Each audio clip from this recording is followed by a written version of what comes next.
So I picked up a Chinese diesel heater for my single axle camper here, vintage camper, and I'm going to show you the install here, how I got this thing set up, and some of the modifications I'm going to do eventually down the road, but we'll see about that. Alright, I want to talk about my Vevor heater install, Chinese diesel heater. It's a 2 kilowatt diesel heater. Got it set up here with a 12 volt deep cycle battery here, so 800 cold cranking amps. It's a little overkill, but I can run it a week without being charged. I can hook it up to a battery charger right now, and as soon as I fire it on, it'll that charger will kick in, keep it nice and topped up. Right now I just have the exhaust routed out of the camper. It's I'll make some modifications on that. This is just to get it going. Right now it's sitting at about minus 1 degree Celsius. Takes about 20 minutes, half an hour to get it up to about 20 degrees in here before it's comfortable.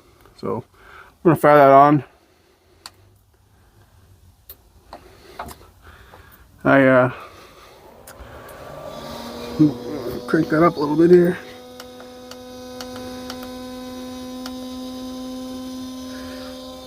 I installed the fuel tank, just bolted to the side here. Ran a fuel filter. Make sure you put a fuel filter in these things, because so you kill your pump. I opted for some actual fuel line, and instead of the plastic stuff it comes with, I didn't use this at all. I don't like this stuff. It doesn't have a problem with that. You want to keep your fuel pump on an angle. The best way to do it is have it vertically, but once I make my modifications, I'm going to change that up. Lengthen the line and have it sit vertically. In here I'm going to have like a sand heat sink bank kind of thing. I'm going to get some longer exhaust pipe and route that through there, coil it up inside a tin can or something, metal box, and then route it back outside. But having some problems here with the exhaust. It fires up some white smoke here once it gets going. I think it's the same with any diesel heater. Everywhere I've seen there was having the same problems. Yeah, so it's not going to do it this time. So usually there's a bunch of white smoke that comes out of there. I don't know if it's temperature sensitive or whatever. But, as you can see here, I lost the guts on the inside of the cap, so it smelled like diesel in here. So I just ran a bag. I ordered another cap for that. I've been trying to find the instruction manual that came with this is pretty much useless. So I've been trying to find and figure out how to work this thing through YouTube or Facebook forums, but they're pretty much junk. You can't really get much information. Figure it out on your own. So the camper came with a propane heater that was in here and a propane oven stove.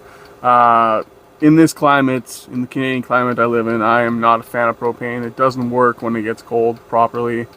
It gives off a lot of moisture. It's just, I much prefer a dry heat, which is what you get out of these diesel heaters. So I got a lot of work to do. I'm probably going to end up stripping down this whole camper and redoing it, rebuilding it entirely. But for now, winter, it's just see what works and what doesn't before I go hit adventure time.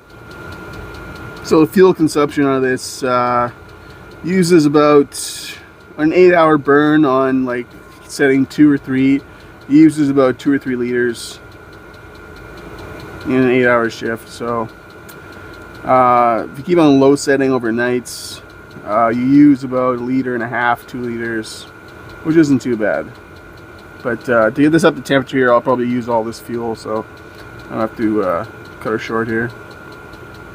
I plan on mounting an auxiliary fuel tank over here, a big one, 25 liters or something, so I don't every other day. So I've seen other YouTube videos where guys run the exhaust through a radiator or some kind of heat bank, because there's a lot of heat that just gets kicked out of here. It's just kind of wasteful. It's only about -10 right now outside at night.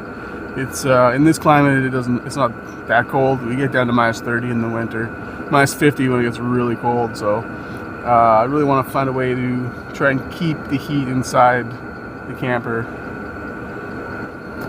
just to try and keep some heat inside, because the camper's really not insulated. It's pretty vintage. I mean, I got stuff on the windows here to try and keep just like the cold transfer coming through. Yeah. So that's my diesel heater install, and yeah, I'll try to make another video soon.